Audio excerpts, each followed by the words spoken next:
1. Tentang sistem organ reproduksi pada manusia, 2. Spermatogenesis, 3. oogenesis, 4. Fertilisasi, dan 5. Menstruasi. Mengapa makhluk hidup itu harus bereproduksi? Karena makhluk hidup itu harus mempertahankan jenisnya agar spesies atau jenis makhluk hidup itu tidak punah. Coba kalian bayangkan jika makhluk hidup itu tidak mampu bereproduksi, apa yang terjadi ya? Tentu akan terjadi kepunahan spesies. Oleh karena itu, mari kita belajar apa sajakah organ-organ reproduksi pada manusia. Gambar berikut adalah organ reproduksi pada laki-laki. Jadi organ reproduksi manusia itu terbagi menjadi organ reproduksi laki-laki dan organ reproduksi perempuan. Pada organ reproduksi laki-laki terdiri atas penis, testis, skrotum, ya. Ini skrotum itu adalah kulit yang melindungi dari testis. Kemudian ada epididymis, vas deferens, uretra, vesika seminalis, kelenjar prostat, kelenjar Cooper. Nah, organ reproduksi laki-laki itu terbagi menjadi 2 atau dibedakan menjadi 2, yaitu alat reproduksi bagian luar dan alat reproduksi bagian dalam. Alat reproduksi bagian luar itu terdiri atas penis dan skrotum. Jadi pada gambar ini hampir seluruhnya merupakan alat reproduksi bagian dalam pada laki-laki. Fungsi utama dari organ reproduksi adalah menghasilkan sel kelamin atau pada laki-laki namanya sperma. Proses pembuatan sperma disebut dengan spermatogenesis. Spermatogenesis itu adalah pembentukan atau proses pembuatan sperma yang terjadi di testis, tepatnya pada tubulus seminiferus. Nah, testis itu merupakan kumpulan dari tubulus seminiferus. Jadi, tubulus seminiferus ini adalah saluran panjang yang berkelok-kelok, ya.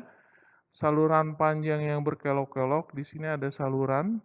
Nah, saluran panjang berkelok-kelok dan terkumpul, mengumpul, memadat begitu ya. Nah, kumpulan ini membentuk struktur dari testis. Di sebelah kiri kita lihat ini adalah tabel atau tabel pembuatan sperma atau yang disebut dengan spermatogenesis.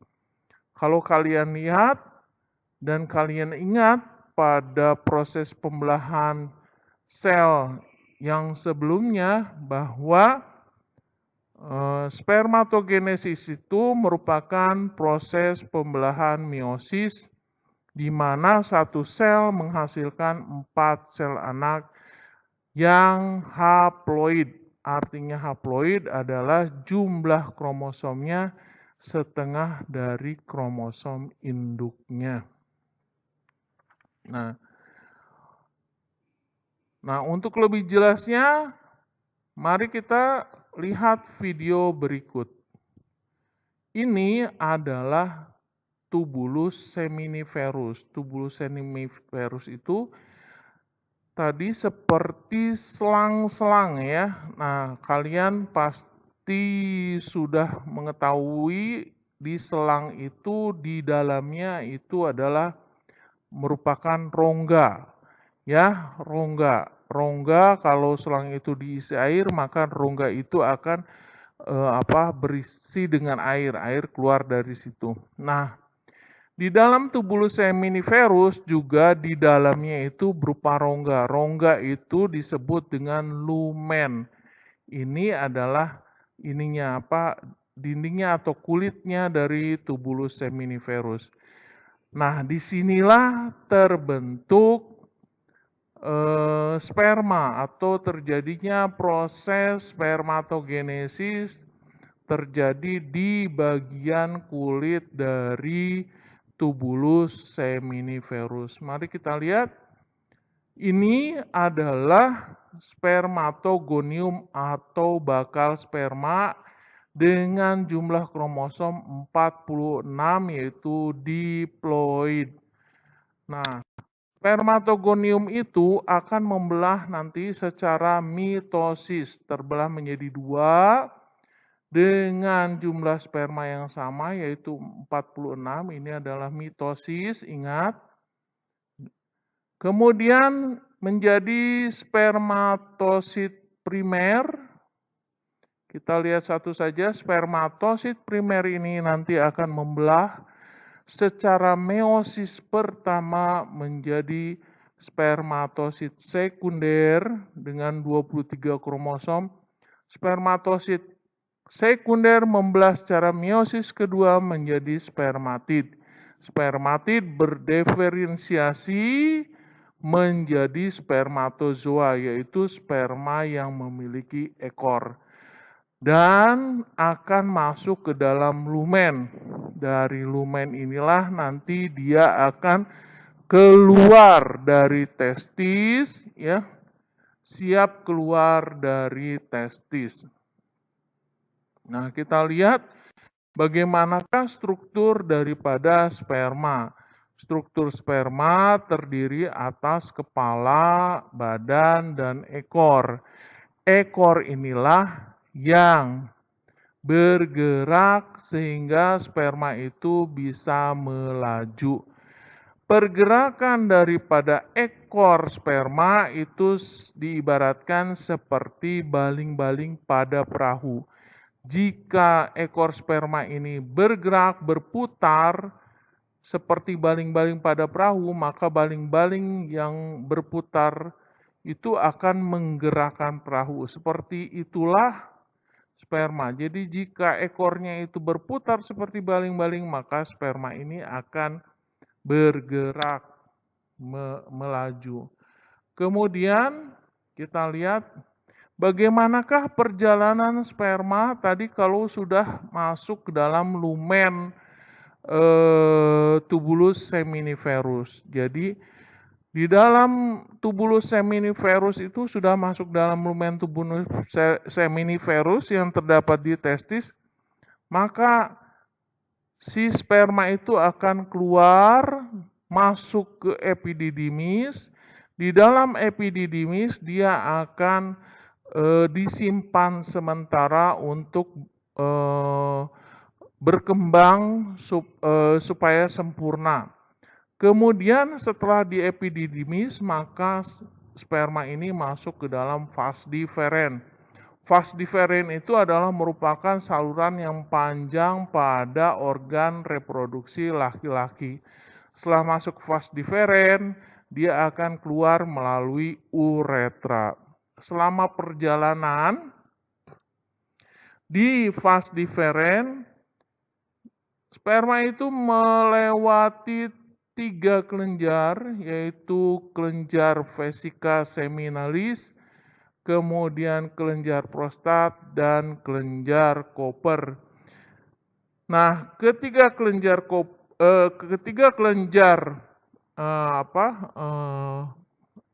reproduksi ini dia akan menghasilkan cairan, sehingga pada saat dia melalui ketiga kelenjar ini, sperma berubah menjadi cair.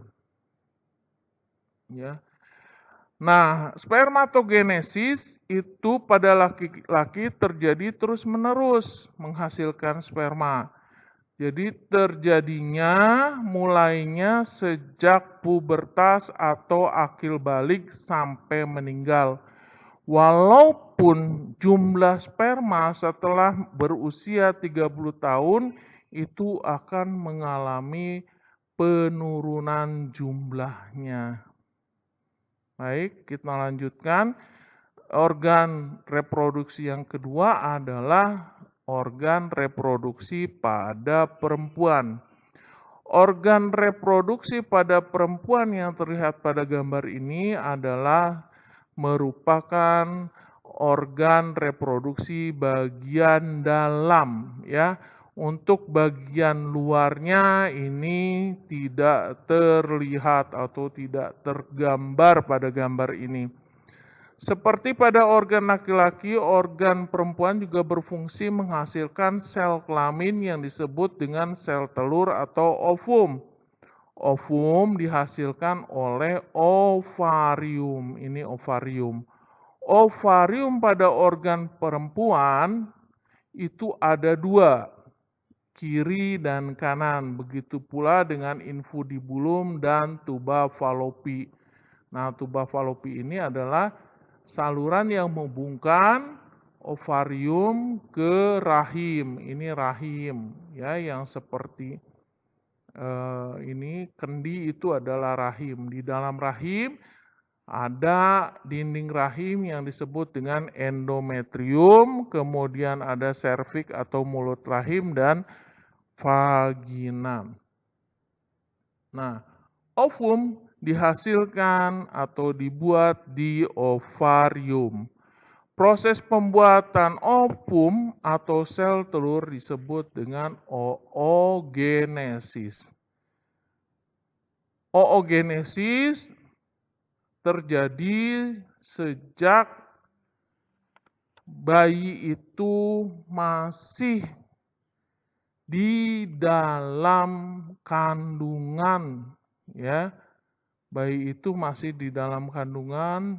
Ini kita lihat, ini juga merupakan pembelahan secara meiosis dari satu sel menjadi 4 sel.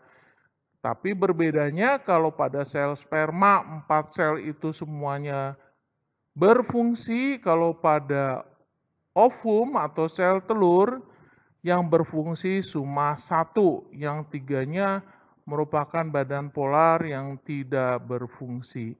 Nah, pada saat pembuatan ovum ini dari oogonium atau calon telur sampai pada oosit terjadi di kandungan, ya. Jumlah oosit primer di dalam kandungan itu sebanyak 200.000 sampai 2 juta sel. Nah, ini kemudian keluar. Nah, setelah keluar, kemudian anak perempuan itu menjadi puber atau akil balik, maka sel telurnya bukan lagi 200.000 atau 2 juta, tetapi hanya tinggal 400 sel saja yang matang atau yang akan berkembang sempurna. Kita lihat di sini oogenesis, kita lihat videonya untuk lebih jelasnya.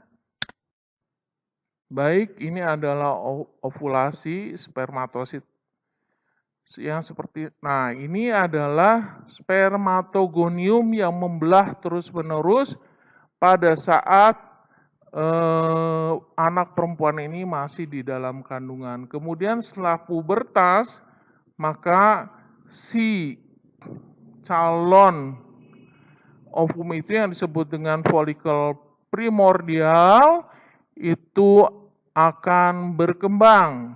Kalau pubertas ini akan berkembang terus-menerus, berkembang sehingga akhirnya menjadi oosit sekunder, ovum kemudian pecah keluar dari ovarium yang disebut dengan ovulasi. Keluarnya ovum dari ovarium disebut dengan ovulasi. Setelah keluar dari ovarium, Kita sudah pernah membahasnya. Setelah keluar dari ovarium, maka dia akan masuk ke dalam tuba falopi. Ya, kita lihat di sini ada. Nah, ini fertilisasi. Fertilisasi itu adalah pembuahan jika sel telur itu sudah keluar dari ovarium. Ini adalah ovarium. Nah, sel telur yang keluar dari ovarium yang disebut dengan ovulasi, ini kemudian masuk ke dalam tuba falopi. Jika ada sperma yang masuk, maka di sini akan terjadi fertilisasi atau pembuahan. Jadi bertemunya sperma dengan sel telur itu disebut dengan fertilisasi atau pembuahan terjadi di tuba falopi.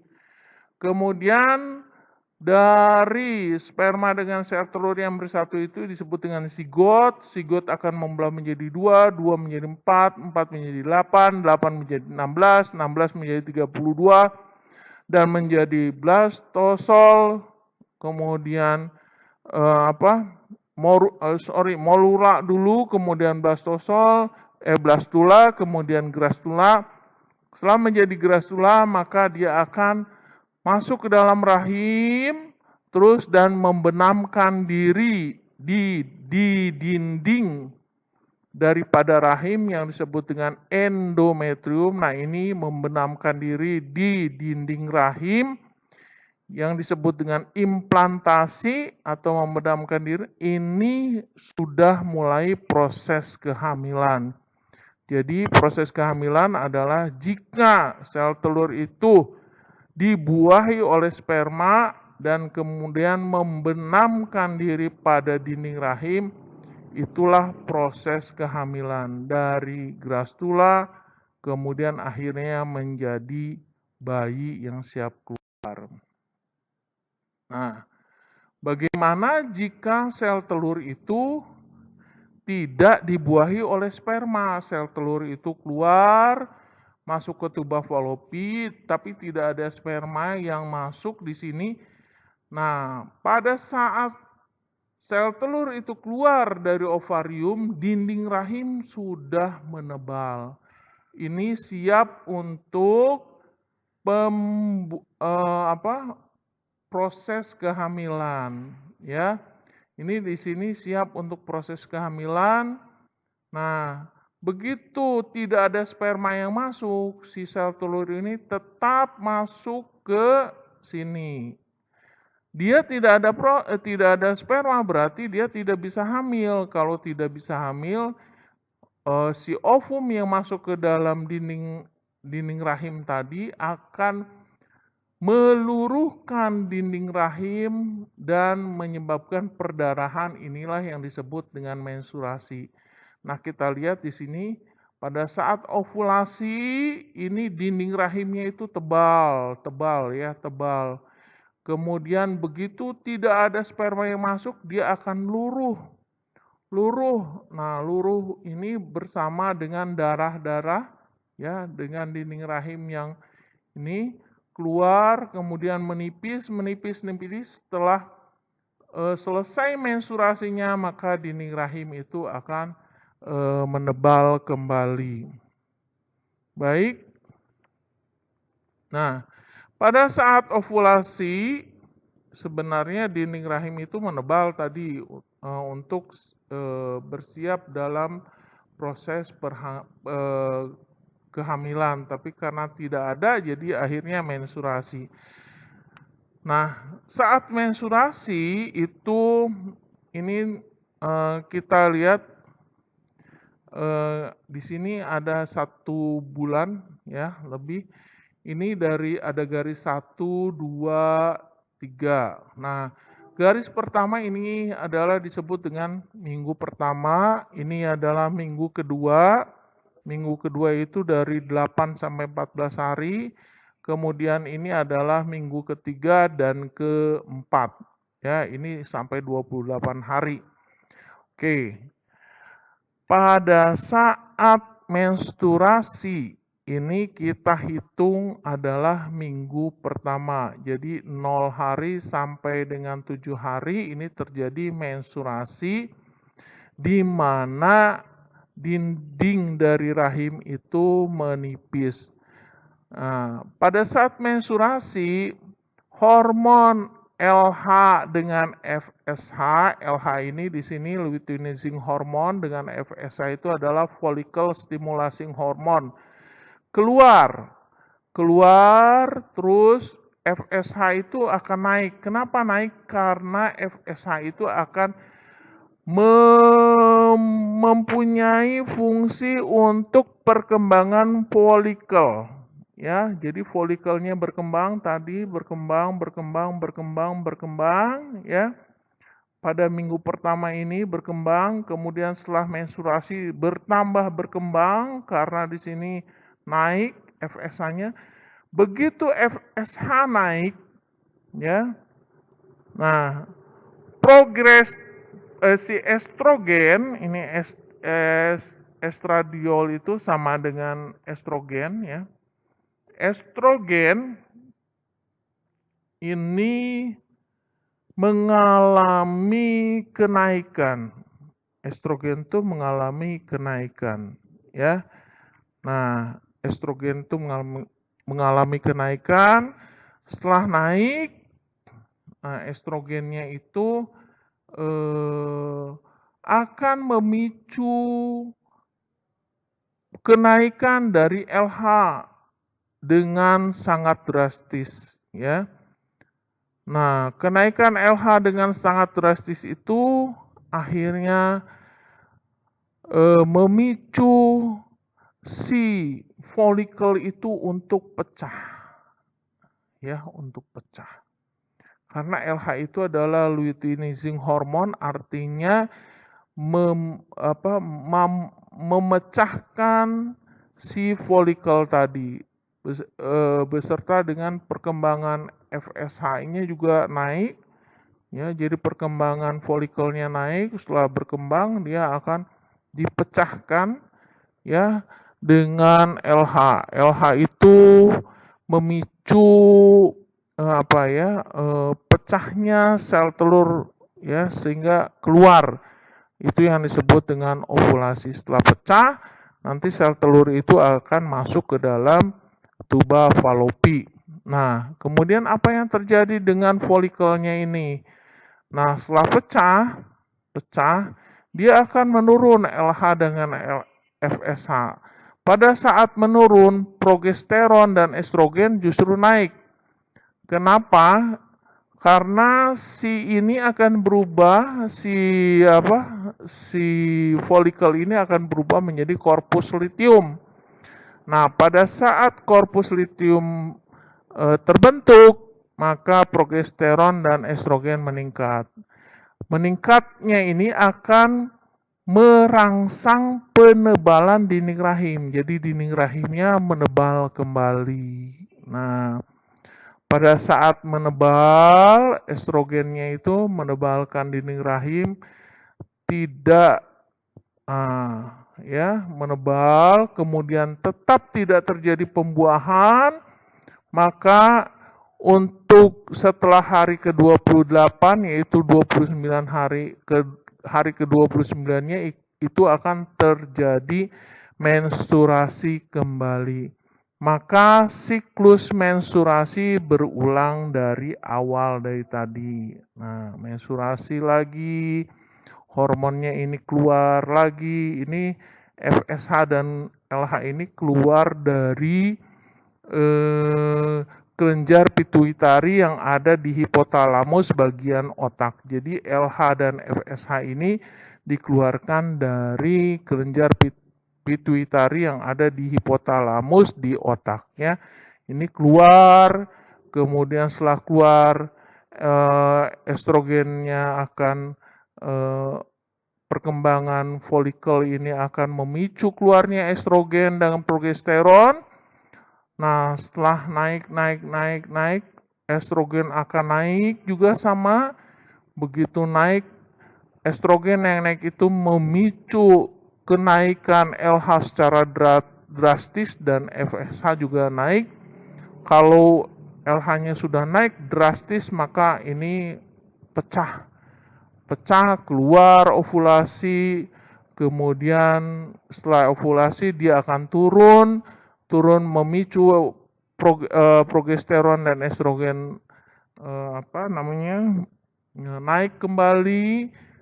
Kenapa? Karena terbentuknya korpus luteum, jadi ini berubah menjadi korpus luteum, sehingga progesteron dan estrogennya naik, dinding rahimnya juga menebal, dan seterusnya.